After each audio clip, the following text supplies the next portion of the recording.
So this is the Anthony Bourdain biopic that we've heard a little bit about, directed by Matt Johnson, who, of course, directed, I think, stars in Nirvana, the band, the show, the movie, and series, and also did the Blackberry film, and is doing the Magic the Gathering movie. So he's going on to huge things after this.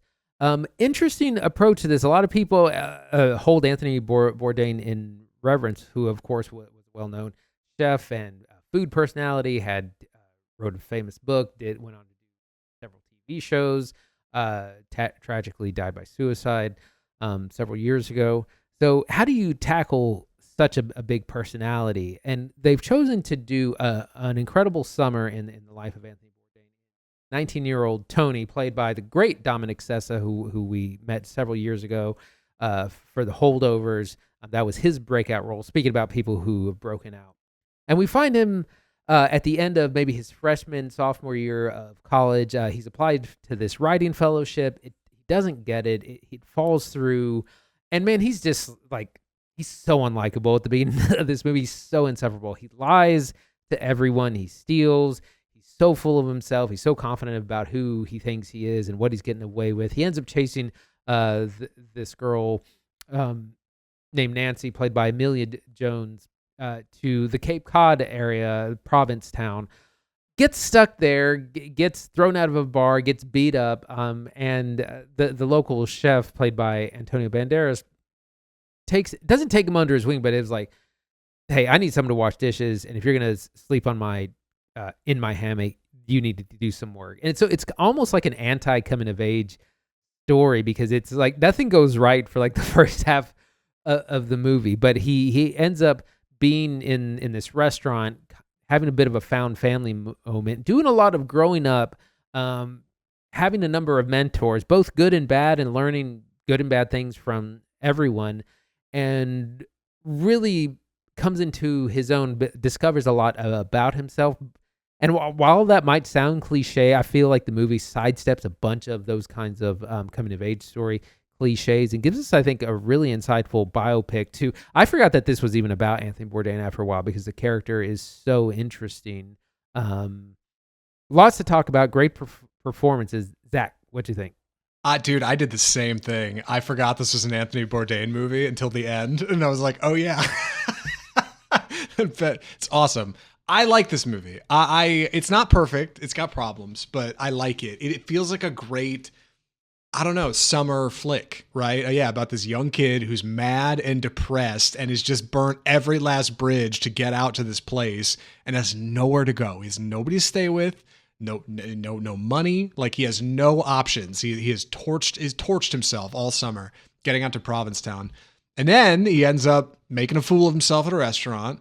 He wakes up the next morning hungover on a hammock that Antonio Banderas has plopped him in, and with nowhere else to go, he says, "Hey man, can I stay here?" And he says, "Sure, but you're gonna have to help me out at this restaurant thing down the street." And that's the setup. Like, you have a kid who's mad and depressed and hates everybody and thinks he doesn't fit in the world, but like is convinced that he's headed for greater things. And this is all just junk until I get to the next big thing. Who has to figure out that, nah, man, like, hard work sucks. And sometimes you don't figure it out. And sometimes things don't work out. And you're right. Like, that makes for a character that's so interesting. By the end of the movie, you forget, oh yeah, this guy goes on to go do a lot of great things, like, and tell a lot of great stories and go to great parts of the world. And maybe that's all set up for that. It doesn't feel like a biopic. It feels very specifically like a young, frustrated kid movie. And Sessa is just burning up the screen. He's tremendous as Tony. Like, he manages to come out of what he did in Holdovers and produce a leading role, whereas that was more supporting alongside Giamatti. Here, he's pretty much got to carry it. He's got a lot of good people around him too. Leah Woodall's a lot of fun as Sal, a local tattooed artist, tattooed guy who's also a bit of a Billy Badass. Stavros Halkias, podcaster and comedian, is in the kitchen. Stavi, baby. Yeah. Antonio Banderas. God, I don't get enough Antonio Banderas in the movies. He's wonderful in this movie as this sort of mentor who's really already sick of Tony's, nonsense. And you get Nancy, who is really solid. I don't think I've seen her in a film before. Looking forward to her doing more. Like, intimate, small, much shot on location out in Provincetown. And yeah, that's the cast. What do you think? Real quick, I can't believe this. Amelia Jones she was in Coda. She was the lead in Coda, the Oscar-winning Best Picture Coda Of from course, Oscar winner, Best 2021. Picture, Coda. How could we forget? Rats. I'm Oh, glad perfect. she's moved on to better films. I want to start Yeah. with our plot, and I said this feels like a little bit of an anti-coming of age story because it sidesteps a lot of the tropes. Normally, you would get our character would end up in this town, and Antonio Banderas would immediately take him under his wing and say, "I'll look out after you, kid." And he'd be like, "Oh, you're pretty handy chopping up those vegetables. Let me teach you a thing or two about cooking." And it does none of that. Like Tony is so, I mean, he's just a terrible person at the start of this film, and he gets himself in lots of trouble. Like he gets beat up, gets thrown out of this bar, and when he starts in the kitchen, I mean, he's just, everyone is clowning on him. Everyone's like he doesn't really know his way around a kitchen, and all he gets to do is wash dishes and wash a ton of them. Eventually, Leo Woodall takes him a little bit under his wing because Dominic Sessa's character does know some of the girls on the island. So he's like, "Hey, let's go hang out." And we were saying that Leo Woodall is maybe on Fraud Watch, where like maybe he's not really this great actor. He is killing it in this movie. He's really bringing something different, and is fantastic. And he's not really a good guy, or he's a mentor that Tony learns some things from, but also has his own problems. Like huge guy, very prone to violence, substance abuse. That's very rampant a lot of times in the restaurant industry. Antonio Banderas just kind of turns a blind eye to it, and so a lot of our coming of age it's almost like failing upwards, or like learning through abject failure. Like I said, Dominic Sessa is getting beat up a lot. He's getting thrashed. Lots of substance abuse happening early on in this film, but he does eventually learn more about the world, about himself, and he eventually does get to kind of cooking a little bit more, but probably not till like halfway in the film. Like he doesn't get a lot of wins early on. Yeah. I'm really impressed with just how youthful the movie manages to feel, even though Sessa is quickly aging out of roles like this. He cannot do many more roles like this young, frustrated kid for sure. Like it works in Holdovers, it works here. He can't be doing the college role much longer. And I think that like fading of youth is a big part of what this is. Like it or not, Tony's going to have to find a place in the world. And he can say he's a writer today, but like he hasn't written any books. He hasn't done anything. So like eventually the chickens are going to come home to roost. You're going to have to get a job and a paycheck and figure out what's next. And he so doesn't want that. He wears a leather jacket and he's got wild hair. He doesn't care about it. And I think that's really reflective of the director, Matt Johnson, who we last saw with Nirvana, the band, the show, the movie. Really liked that movie. I ended up going back and looking at a lot of where that movie came from, which was a television show on Vice. Before that, it was a web series. Before that, it was just errant videos on YouTube. So you can look at videos of Matt Johnson making content and see appears in the series. He's kind of one of the main characters. You can see videos from him as far back as like 2006, 2007 on the internet. You can just go look him up. And he is so this guy. He's so used to be this dude that like had seen every movie and has read everything. And like, he really kind of, I think, connects with this character in a level that most directors don't. He had this sort of youthful arrogance, and his biggest enemy was himself. The one thing holding him back was him. Like, and Tony is so that guy. Like, and Dominic Sessa manages to be that. And you end up with this wonderful, very clean, like pure line through what this movie is trying to accomplish, where, yeah, you have this young kid who's just such a dick to everybody and so deserves a beating, like somebody's got to punch this kid's lights out. It does. It happens in Once or Twice in the movie.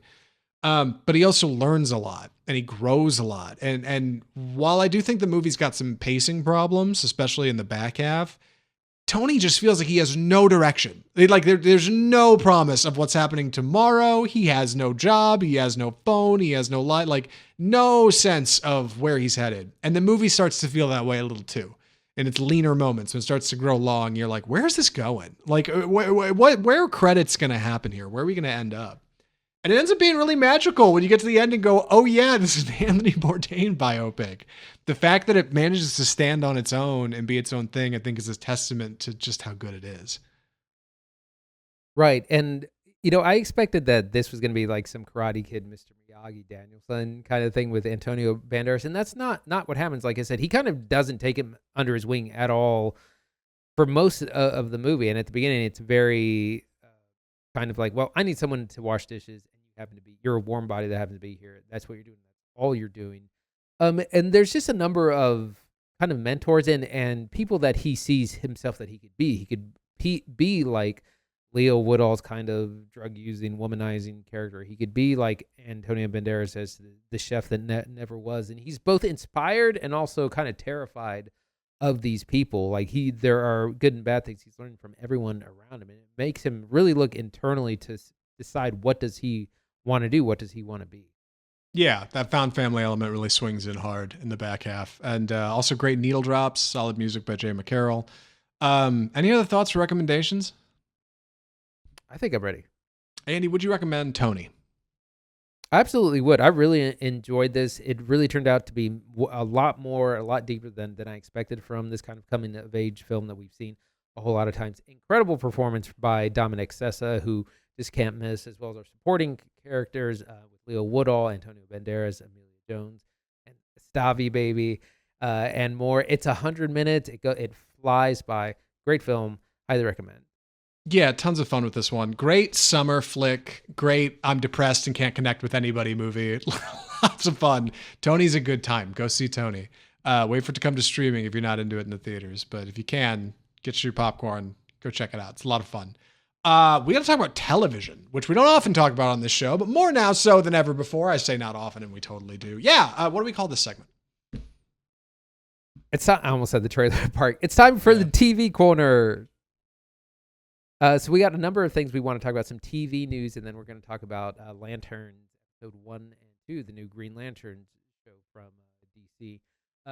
Welcome to Derry has finally been renewed for season 2. We're going to go back